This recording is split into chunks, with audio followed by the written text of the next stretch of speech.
Ar-Pharazôn the Golden was the final king of Numenor and a captor of Sauron, though this king would later be seduced by Sauron. This would end the royal Numenorian line and Numenor itself. However, the faithful, the Elendili, such as Amandil or Tar-Palantir, would keep Ilúvatar in their hearts and not view the gift of men as an evil and were able to survive the downfall. Ar-Pharazôn the Golden was born in 3118 of the Second Age and was the son of Gimilcad, who was the son of Ar-Gimilzor of Numenor. He had a Quenya named Tar-Calion that was seldom used. He had fared often abroad, as the leader in the wars of the Numenorians made then in the coastlands of Middle-earth, seeking to extend their dominion over men, and thus he had won great renown as a captain both by land and by sea. Therefore, when he came back to Numenor, hearing of his father's death, the hearts of the people were turned to him, for he brought with him of great wealth and was for the time free in his giving. And it came to pass that Tar-Palantir grew weary of grief and died.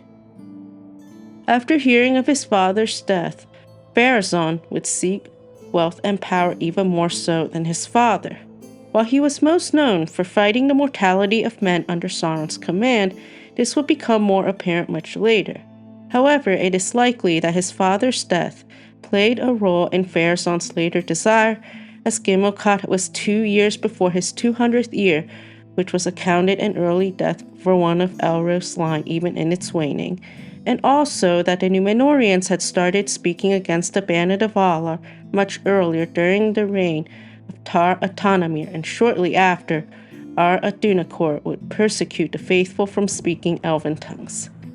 Meanwhile, the faithful, who became distinct during the ruling of Tar-Palantir in 2251 of the Second Age, would continue keeping Ilúvatar in their hearts and would move to the east and continue speaking the Elven tongues. Pharazôn would be friends with Amandil, one of the faithful and the last lord of Andúni of Numenor. During his kingship, he would keep Amandil in his council until the return of Sauron. Pharazôn would also wed Tar-Miriel against her will, which would also be against the law of the Numenorians, as they were not permitted to wed those closer than cousins of the second degree. There he would take the name Ar-Pharazôn and Miriel, the queen Ar-Zimrafel. Ar-Pharazôn would be the mightiest and proudest of those that wielded the Sceptre of the Sea Kings since Numenor was founded. His first thought was securing power, which he would do while seizing the scepter. While sitting upon his carven throne in the city of Armanelos, he would start thinking of war. For he had learned of the strength of the realm of Sauron and of his hatred of Westernesse. And now there came to him in the masters of ships and captains returning out of the east, and they reported that Sauron was putting forth his might, since Ar-Pharazôn had gone back from Middle-earth, and he was pressing down upon the cities by the coasts, and he had taken now the title of king and man, and declared his purpose to drive the Numenorians into the sea, and destroy even Numenor if that might be. Much like Melkor in the first age, Ar-Pharazôn would ponder long in secret, and during this time, he would start to desire power and dominion of his will so he could become the king of men, which he would seek without the counsel of the Valar. Meanwhile, Sauron came from his tower of Barad-dûr, though initially he made no offer of battle. However, he humbled himself before the king, as men wondered, for all that he said seemed fair and wise. The king was not deceived yet, though Sauron would pass over the sea looking at the land of Numenor, and his heart would start to fill with envy and hate. There were still a remnant of the faithful, with the chief among them being Amandil, counselor of the king, and his son Elendil, whose sons were Isildur and Anarion. Amandil would be dismissed from the council, going their separate ways, and he would withdraw to Romena as the rest of the council of Ar-Pharazôn would be deceived by Sauron into worshipping Melkor. Therefore, Amandil withdrew to Romena, and all that he trusted still to be faithful he summoned to come thither in secret, for he feared that evil would now grow apace and all the elf-friends are in peril. Sauron would ask the king to cut down the white tree, Nimloth the Fair, as it was the memorial of the Eldar and the light of Valinor. At first he refused, since his fortunes were still bound up with the tree forespoken by Tar-Palantir. but he would start hating the Eldar and the Valar, and the evil purpose of Sauron would be clear to Amandil, who knew that Sauron would have his will. And he did, as the king would later yield to Sauron and cut down the White Tree. This was only the beginning, as Sauron's power would continue increasing.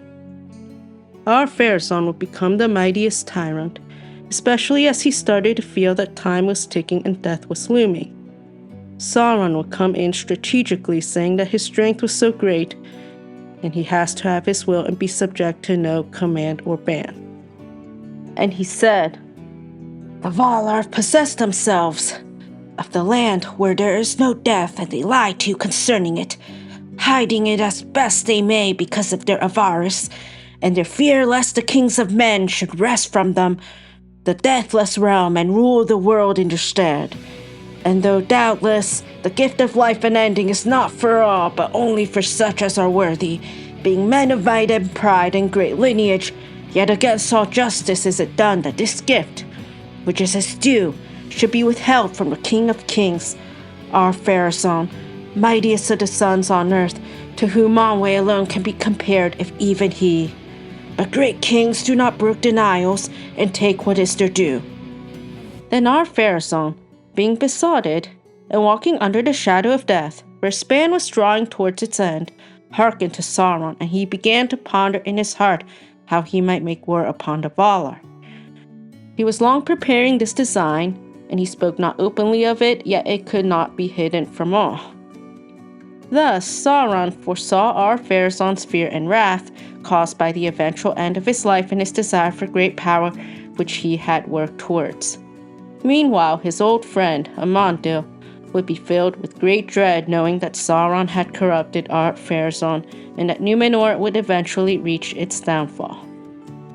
Meanwhile, Amandil would call on his son, Elendil, to try a council done by Elendil. "The days are dark, and there is no hope for men, for the faithful are few. Therefore I am minded to try that counsel which our forefather Elendil took of old, to sail into the west, be their ban or no, and to speak to the Valar, even to Manwë himself, if may be, and beseech his ere all is lost. As for the ban, I will suffer in myself the penalty, lest all my people should become guilty." He would sail west in a small ship at night, steered east first, before going into the west, taking 3 unnamed servants. However, never again were they heard of by word or sign in this world, nor is there any tale or guess of their fate. It is unknown what happens to him after he sails west, though he goes to plead with the Valar for Numenor, while Elendil would have gone to ask for help with the elves and men. Also, while the faithful were able to survive the downfall of Numenor, it is unknown whether Amandil's plan worked out. Meanwhile, Elendil would do what his father told him, to not meddle in the evil deeds of the Numenorians. Ar-Pharazôn would harden his heart, going aboard his ship, Alcaronda's castle of the Seed of Valinor, breaking the ban of the Valar. While he initially turned back, pride overtook him at this point, and he and his army would arrive in Valinor. Manwë would call upon Ilúvatar while the Valar laid down their government of Arda. Ilúvatar showed his power. Men would never be able to sail to Valinor. Numenor sank, as Ar-Pharazôn, along with his companions on the fleet, were buried underground in the caves of the Forgotten, while Amandil's son Elendil and his sons were able to escape and survive the downfall of Numenor and create the kingdoms of Gondor and Arnor in Middle-earth. But whether or no it were that Amandil came indeed to Valinor, and Manwë hearkened to his prayer, by grace of the Valar, Elendil and his sons and their people were spared from the ruin of the day. Among the exiles, many believed that the summit of the Meneltarma, the pillar of heaven, was not drowned forever, but rose again above the waves, a lonely island lost in the great waters, for it had been a hallowed place. And even in the days of sorrow, none had defiled it. And some there were of the seed of Elendil that afterwards sought for it, because it was said among lore masters that the far-sighted men of old could see from the Meneltarma a glimmer of the deathless land. For even after the ruin, the hearts of the Dunedain were still set westwards, And though they knew indeed that the world was changed, they said, Avalone is vanished from the earth, and the land of Aman is taken away, and in the world of this present darkness they cannot be found. Yet once they were, and therefore they still are, in true being, and in the whole shape of the world as at first it was devised. For the Dunedain held that even mortal men, if so blessed, might look upon other times than those of their body's life, and they longed ever to escape from the shadows of their exile and to see in some fashion the light that dies not, for the sorrow of the thought of death had pursued them over the deeps of the sea.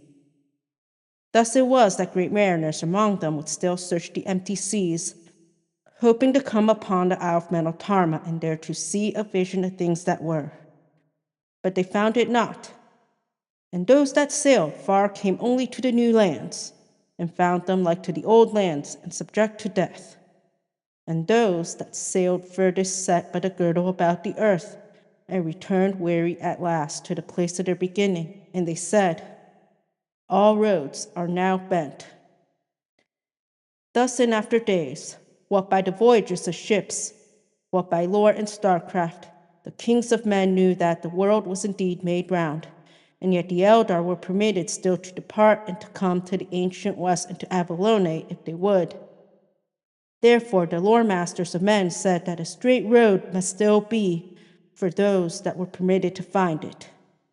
And they taught that, while the new world fell away, the old road and the path of the memory of the west still went on, as it were a mighty bridge invisible that passed through the air of breath and of flight, which were bent now as the world was bent, and traversed Ilmen which flesh unaided cannot endure, until it came to Tol Eressëa, the lonely isle, and maybe even beyond to Valinor, where the Valar still dwelt and watched the unfolding of the story of the world. And tales and rumors arose along the shores of the sea concerning mariners and men forlorn upon the water who, by some fate or grace or favor of the Valar, had entered in upon the straight way and seen the face of the world sink below them, and so had come to the lamplit quays of Avalone, or verily to the last beaches on the margin of Aman, and there had looked upon the white mountain, dreadful and beautiful, before they died.